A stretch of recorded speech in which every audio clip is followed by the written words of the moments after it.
C'est le Bug Show ce week-end sur le circuit de Spa-Francorchamps. De quoi s'agit-il? Eh bien, d'un grand rassemblement de VW, des vannes, mais aussi des buggies, ces voitures des années 60-70, souvent sans toit et qui ont, vous allez le voir, de grands fans. Le reportage de Laurent Van de Berg. C'est une histoire de passionnés que rien n'arrête, pas même la pluie. Sur les routes, un morceau du patrimoine automobile belge. Le buggy, véhicule à la mode aux États-Unis dans les années 60, une voiture également fabriquée chez nous. À la base, c'est un véhicule qui a été fait pour aller aussi bien dans le sable que dans les bois, que sur la route. Il peut faire tout. Il y en a plus qui font le cross, il y en a plus qui font la route. C'est une question un peu d'envie. Et bon, aussi, comme c'est des véhicules qui deviennent de plus en plus rares et très coûteux, et alors on essaye d'y prendre soin.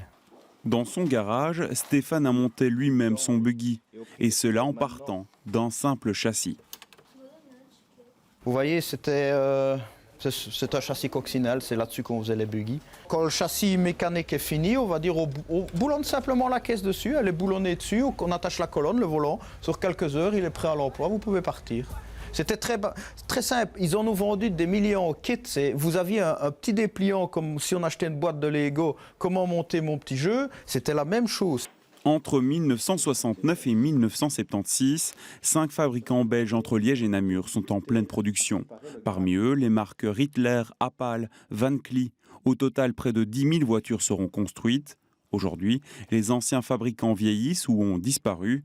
Les passionnés et leurs archives sont donc les garants de l'histoire de ces marques. Les dépliants, les folders d'époque, des publicités, c'est beaucoup ça. Et puis certaines archives, comme des articles de presse, parce qu'il y a eu à l'époque Autopop, Retromania, il y a eu beaucoup de magazines des années 70 que je suis en train de retrouver pour aussi avoir des informations. Parce que si un jour il y en a qui me dit est-ce que c'est réellement un Ritter que j'ai? Est-ce que le châssis est à la bonne longueur? Parce qu'il y a eu des Ritter courts, des Ritter longs, des Targa, des Ritter cross. Et est-ce que c'est un vrai? C'est pas un vrai? Et avec tout ça, ben forcément, on peut aider les gens. Ce jour-là, les membres du club se sont rassemblés. Leurs buggies sont signés par la firme liégeoise Apal. Tous prennent la route pour saluer une icône, Edmond Perry.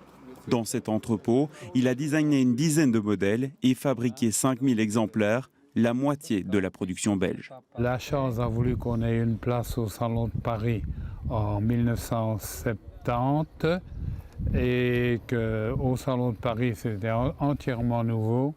Et on a fait 162 commandes, donc on était certain de ne pas se tromper.